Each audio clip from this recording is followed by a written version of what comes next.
नहीं दे सकता पीटीआई छोड़ने का, कोई भी नहीं दे सकता।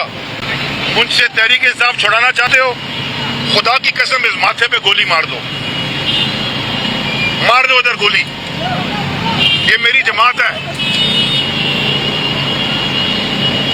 अली भाई, पीटीआई के साथ आप हैं, यानी इत्तलात है कि आप मैं पीटीआई फैज साहब की बात कर रहा हूँ। ये तो बात ही मुझे पता नहीं चली कहाँ से चली है। जहां तक आ गई है बात कि जी अली जैदी को तहरीक इंसाफ छोड़ना है, पहले क्लैरिटी से एक बात सुन लें सारे। सबको मैं कहना चाहता हूं, मैंने तहरीक इंसाफ उस दिन छोड़नी है जिस दिन इमरान खान ने तहरीक इंसाफ छोड़नी है। क्लियर हो जाए। अगर इमरान खान की जिंदगी में मुझसे तहरीक इंसाफ छुड़ाना चाहते हो, खुदा की कसम इस माथे पे गोली मार दो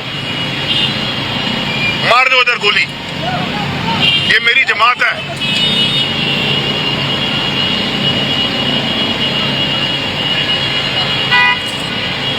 23 साल मैंने दिए।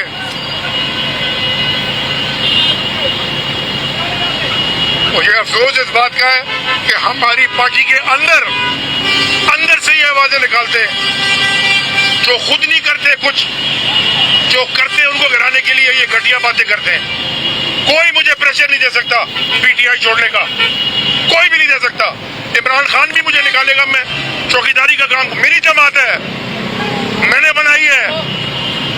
23-24 साल दिए हैं, सब कुछ दिया है।